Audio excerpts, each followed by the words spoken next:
Boa noite para quem é de boa noite. Bom dia para quem é de bom dia.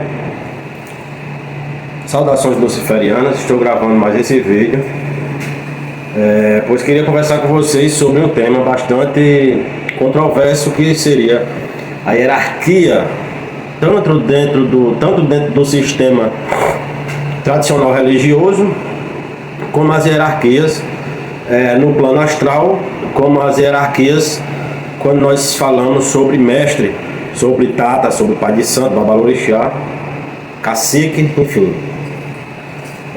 A primeira coisa que eu queria falar, pessoal, é que existem muitas hierarquias formadas, tá? Dentro de conceitos teóricos, quando se trata de religião, de magia, de espiritualidade, certo? Mas aí nós se perguntamos, será que esse contexto hierárquico criado por supostos médiuns, os seres humanos, será que ele representa uma totalidade de compreensão verdadeira? Eis a questão, tá? Então, o ser humano, ele gosta de idealizar muitas coisas como se ele soubesse de tudo, tá? Mas uma coisa eu tenho certeza, o ser humano, ele nunca vai saber da totalidade das coisas espirituais, porque não é dada a permissão. O ser humano pode entender algumas coisas, pode obter algumas revelações, mas o ser humano nunca vai compreender todos os mistérios de agrupamento, de revelações, enfim, mistérios espirituais, tá? Ainda não é dado ao ser humano conhecer com plenitude a totalidade desses mistérios. Isso é uma coisa que vai sendo dada aos poucos, certo, pessoal? Então, quando nós adentramos aí no que diz respeito às hierarquias espirituais, nós vemos aí que existem vários modelos, tá? Existem as linhas de Quimbanda, tá? Onde você vai ver a linha Malay, certo? Que é uma linha de alto escalão político dentro da Quimbanda. Nós vamos ver aí a linha das almas, a linha Mussurumi, a linha Nagô, linha Mussurumi, linha Nagô, linha dos Panteras Negras, linha mista, enfim. Aí eu pergunto, será que essas linhas representam a totalidade hierárquica do plano astral dos exércitos de Exu e Pombogira? Não, né? Isso aí, com toda certeza, nós podemos afirmar que não.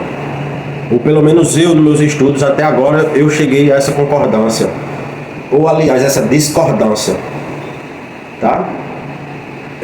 Quando nós passamos a estudar mais a fundo, nós vemos que existem 7 reinos de Quimbanda, né?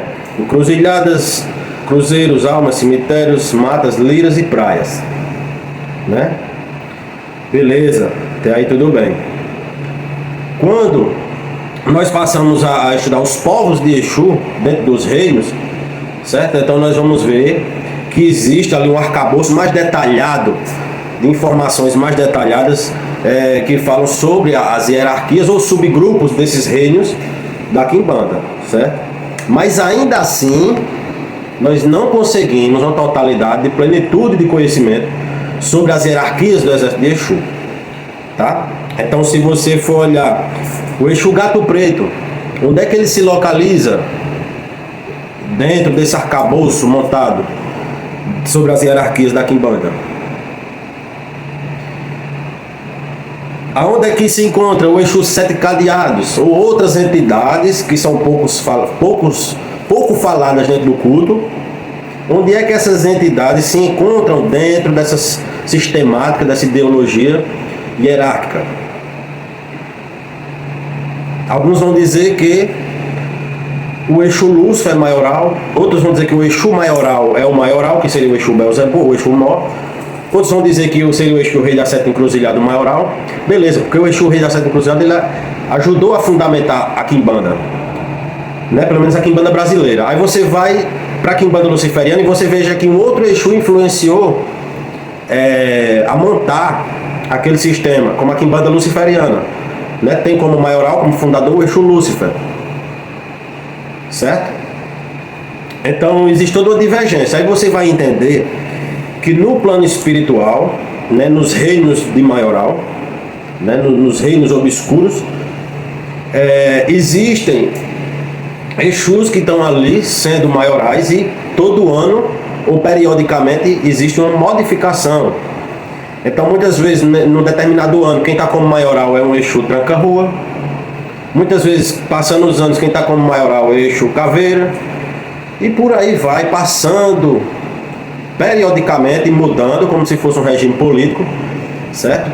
Eles mesmos vão elegendo, certo? E os superiores vão elegendo aqueles que estão em destaque, né, pelo seu desempenho e trabalho, e vão ganhando postos sobre a sua diligência, tá? Postos de crescimento hierárquico para ficar como maioral. Mas afirmo com toda certeza que esses postos hierárquicos eles não admitem, ou eles não seguem, aliás, eles não seguem essa lógica imposta pelos seres humanos, essas informações dentro desse contexto criado pelo ser humano, que o maioral é o Exu Lúcio, que o maioral é o Exu Rei da Sete Encruzilhada. Na Quimbanda eu aprendi o seguinte: se você tem um Exu Marabô e uma Maria Padilha como entidade de frente, o seu maioral, o maioral da sua casa, do seu templo, são os seus dois Exus frenteiros, são os seus dois Exus tutelar, são os seus dois Exus de frente, os seus dois Exus chefes. São eles que são o maioral da sua casa, tá? Assim como nos submundos, no astral, também pode ser um Exu que para nós ele pode ser em baixa hierarquia, mas no astral ele pode estar como maioral. Então não existe essa regra, esse parâmetro dentro desses estudos e analogias dos seres humanos que criaram. Não existe essa metodologia, tá? Essa hierarquia que nós temos dentro da Quimbanda, ela é bem organizada, mas ela não respeita essa lógica, essa metodologia criada pelos médiuns aqui da Terra, tá? Você pode sim entender mais ou menos quais são os reinos e pontos de força que uma entidade trabalha, certo? Mas não podemos tomar como referência essas informações para entender a hierarquia espiritual do lado de lá. Outra informação que eu queria chegar, tá? A importância da hierarquia de um mestre espiritual, tá, pessoal? Porque existem pessoas que frequentam o culto, mas elas ainda não entenderam a importância de um mestre espiritual, tá? E hoje eu queria explicar para vocês. Só que para não ficar tão comprido o vídeo, eu vou deixar para próximo